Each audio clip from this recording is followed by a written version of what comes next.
Every time I hear it, it's like the first time. A lot to work through here, so let's bring in my panel to talk about it. CNN contributor LZ Granderson, a psychiatrist and a psychoanalyst, Dr. Gail Saltz, and then Brian Claypool, a criminal defense attorney who also happens to be a Clippers season ticket holder. Interesting. LZ, I'm going to get to you because you opened up a can of worms yesterday, but first I'm going to go to Brian because I know you have a lot to say. I'm going to get to Brian. Brian, you're a season ticket holder. You're an attorney. What's going to happen? Because there are many people who are saying, you know, boycott, do all these things. That would certainly hurt the players. What's going on out there as a season ticket holder, as a fan? What are you hearing? Well, Don, I will tell you, first of all, I'm not buying into the fact that he's got dementia. There has been a pattern and practice out here in Los Angeles. A lot of folks know about it.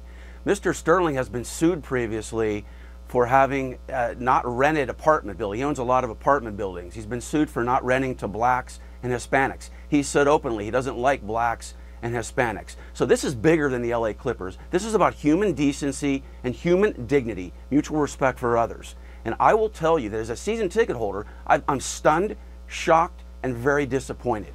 And I will tell you that in the last few weeks, Don, I've taken African-American friends to the games. Now, can I look in my heart and say I'm going to go to another game knowing that this man despises blacks? And here's another thing to think about.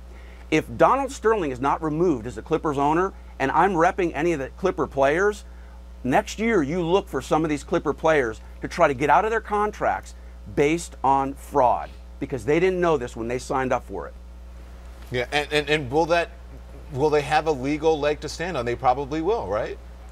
They absolutely. Are you kidding me? I mean, Don, you go into an employer and an employer says, hey, I'm a great guy, I have high morals, I uphold ethical standards in the business, and I love all races, and I'll treat you fairly, right? And then you find out years later, look at Chris Paul's reaction. That speaks volumes. He is shocked by this. Then they find out that this man doesn't want blacks at the games and that possibly he's treating blacks different than other races. That means you signed up for something based on false and fraudulent information. I think they have a very good chance of getting out of their contracts. And then what are we left with? The city of Los Angeles won't even have a team left here unless he's removed as the owner. Well, they've got the Lakers, right? So, well, like I your said, estimation, we won't have a team. We won't have a team in Los Angeles. As a Clippers fan, you think that? So, the industries, the sponsors who were aware of Donald Sterling's feelings because it was well publicized and well documented with the LA Times. Everyone knew about it. We continue to do business with this man.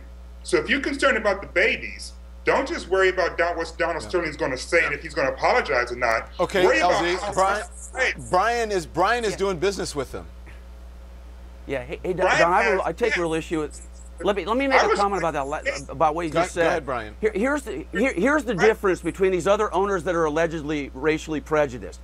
Oh, I bet at least 90% of the players in the NBA are African American. Doc Rivers was brought over to the Clippers. He's African American. Alvin Gentry, the assistant coach of the Clippers, African American.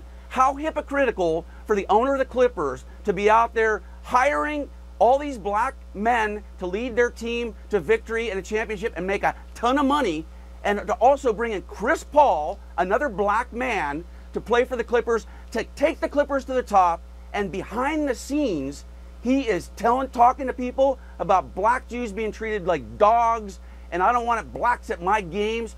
You have to be kidding me. That affects every single person in this country. That shows us how far we haven't come to allow a man like this to be running a team in the United States. The NBA needs to exercise, I think they have a morality clause or a civility clause in the franchising agreement with the Clippers. They need to exercise that on Tuesday and eliminate him as an owner.